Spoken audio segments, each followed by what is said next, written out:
Quiero recibir a el médico epidemiólogo desde España, Madrid, Juan Martínez, porque a esta hora hay grandes restricciones en España, en Madrid, donde blindaron Madrid por el gran crecimiento de brotes de COVID. Juan, buenas tardes. Sebastián Shapiro lo saluda en Duplex, en LU2 de Bahía Blanca, y disculpe la confusión. Buenas tardes. ¿Cómo anda? ¿Bien? Sí, mucho gusto en saludarles. Mire, la situación en Madrid es que a partir de esta noche, a partir de las 11 de la noche, comienza a entrar en vigor la orden comunicada del Ministerio, de modo que se restringen los movimientos de personas que no tengan causa justificada laboral o escolar en los municipios de la Comunidad de Madrid y en otros que pueda haber en España que tengan incidencias superiores a 500 casos por 100.000 habitantes. Esa es la situación en este momento, además de restricciones de horario de locales de hostelería, con cierre a las 10 de la noche, etcétera. ¿El rebrote se debe a qué?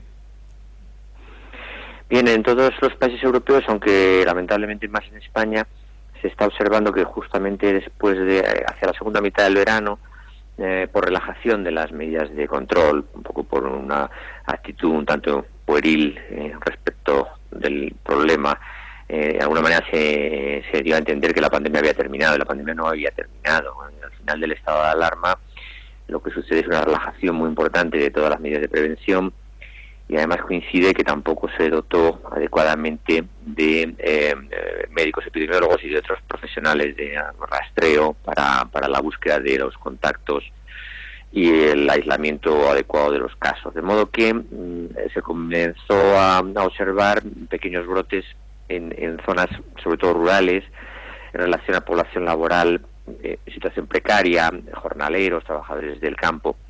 A partir de ahí hubo más incidencia en ciudades, pero se banalizó un poco en el verano. Se consideró que no era tampoco una verdadera segunda ola. Yo creo que ese es el gran error, ¿verdad? El creer que el virus se había domesticado o era más dócil ahora. Eso es completamente falso. Ningún país debe pensar que el virus esté cambiando en letalidad. Lo que sucede es que son las poblaciones las que a veces varían. Entonces, cuando afectó masivamente a ancianos en la primavera, pues la letalidad fue muy alta. Cuando afecta principalmente a jóvenes que se relacionan en el ocio, pues claro, la letalidad es más baja, pero el virus sigue siendo el mismo. Y esta es un poco la principal razón por la que se ha producido una reemergencia que afecta tanto a Francia como a España en este momento.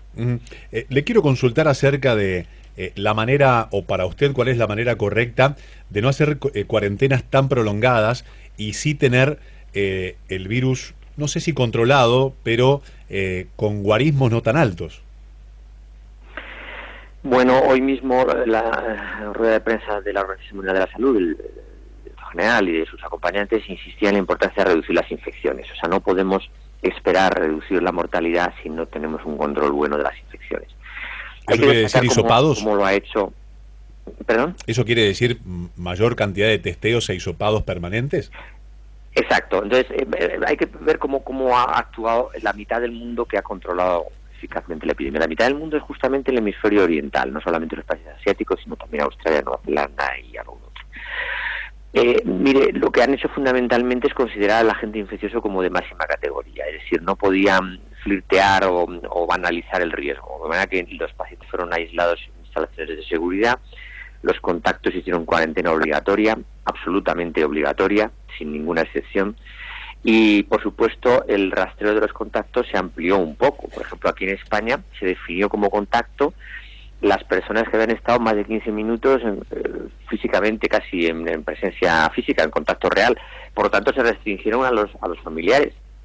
En mi opinión, ese es un gran error, porque hay que ampliarlo claramente hacia todo el entorno del condominio, de la comunidad de vecinos, del bar, del local de trabajo. Es decir, que hay que hacer una ampliación de los contactos en torno a los casos y no testeos masivos a tontas y a locas, como diríamos en España, es decir, de una manera aleatoria. Eso no sirve para nada. Las PCRs hay que hacerlas, o los test antigénicos, en el entorno inmediato de los casos y, por supuesto, someterlos a cuarentena. No pueden ir a trabajar, no pueden ir a la escuela. A partir de ahí, si se hace eso metódicamente, sistemáticamente, la incidencia se reducirá. Así han hecho los países asiáticos y su economía ha remontado. O sea que la dicotomía falsa entre economía y salud, los asiáticos la han resuelto. Primero arreglen el problema sanitario y después ya verán cómo la economía remonta. Uh-huh. ¿Usted sabe lo que pasa en la Argentina? ¿Está enterado de los casos de 200 días de cuarentena, de idas y venidas en las fases, de la cantidad de infectados, independientemente de estas medidas y de la debacle económica que ya venía de arrastre? Esto no es por la pandemia, sino venía de arrastre, y esto profundiza un poquitito más. ¿Qué opinión le merece? Sí, es muy interesante el caso argentino porque al empezar la epidemia en la estación contraria, es decir, ustedes estaban, digamos que finalizando el verano cuando empieza todo esto, ustedes han sufrido quizá la peor versión porque durante todo su invierno, que ha sido hasta hace poco, han tenido un incremento sostenido de casos lento pero sostenido. Y ahora viene su verano, su primavera-verano. Entonces ahora van a tener la tentación, que nos sucedió aquí, en toda la cuenca mediterránea, de relajarnos profundamente, de perder todo tipo de restricciones. Y entonces es cuando tendrán un gran pico verdaderamente mucho peor de lo que han tenido hasta ahora. Es muy dura la pandemia. Hay que asumir que es la peor catástrofe sanitaria en 100 años y que todavía nos va a durar al menos año o año y medio hasta que tengamos una vacuna eficaz y podamos vacunar a toda la población nacional. Por lo tanto, hay que armarse de paciencia y sobre todo de herramientas. Y nuestras herramientas son el control de contactos, el aislamiento de las cuarentenas. Si ustedes están teniendo incrementos sostenidos de casos que parece que no tienen nunca fin, es porque realmente no se están guardando cuarentenas y es porque realmente se están escapando casos sin diagnosticar. Así que hay que profundizar en la receta, no hay más remedio. Y es triste, doloroso, es durísimo para la economía, pero si no mejora la epidemia, tampoco mejorará la economía. Algún país como Brasil o como los propios Estados Unidos han querido hacer convivencia entre epidemia y desenvolvimiento económico y sin embargo eso no es posible. Son dos expresiones de deseos que son dos cosas que tienen una expresión de deseo pero que van por caminos distintos, ¿no? La economía y también la epidemia. Estamos charlando con Juan Martínez, que es médico epidemiólogo desde España, porque Madrid se blindó por el rebrote de COVID y nos está contando cómo es la historia y también dando su opinión.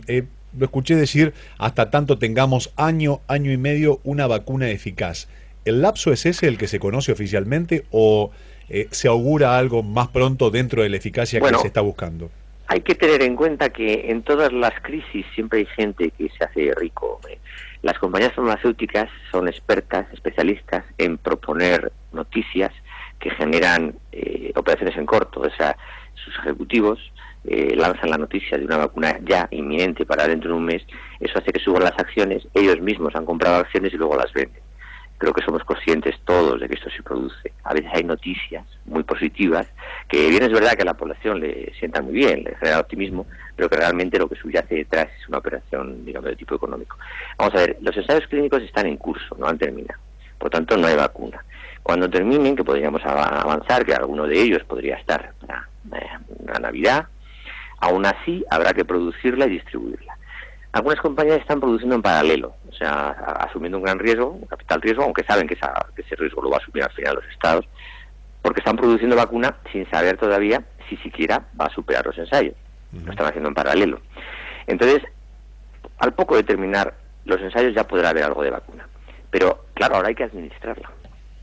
Hay población muy proclive, pero también hay población reticente.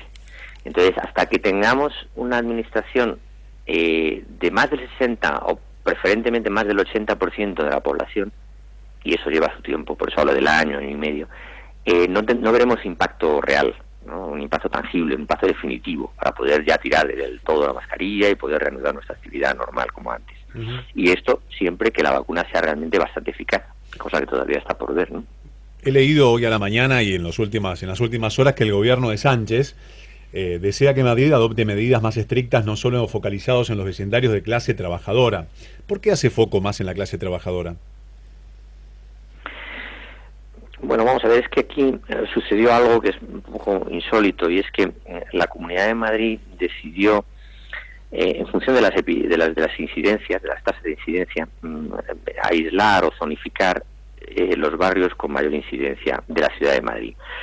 ¿Y qué sucede? Que coincide que son los barrios más pobres o más humildes. Entonces la población entendió, su creyó entender que era un acto, digamos, de segregación, ¿no? Claro, de discriminación. Por tanto, fue una medida que, aunque la intención fuera buena, el resultado fue nefasto.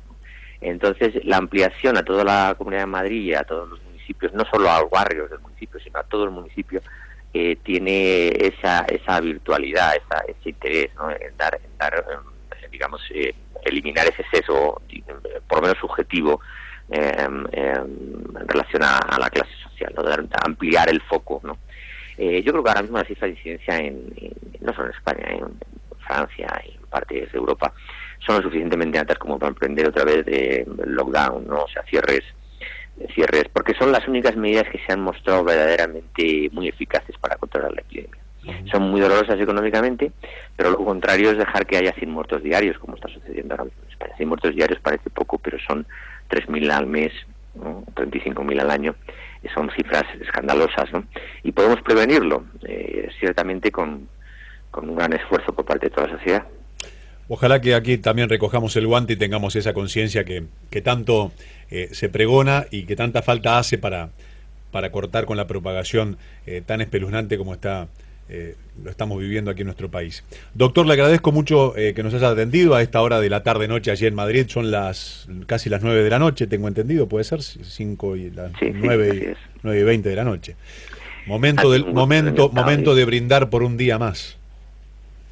Exacto, y que tenga mucha suerte. Muchas gracias por la llamada. Gracias por atenderme. El doctor Juan Martínez, médico epidemiólogo desde España, porque Madrid, en el día de hoy, blindó sus fronteras a raíz del rebrote de COVID-19.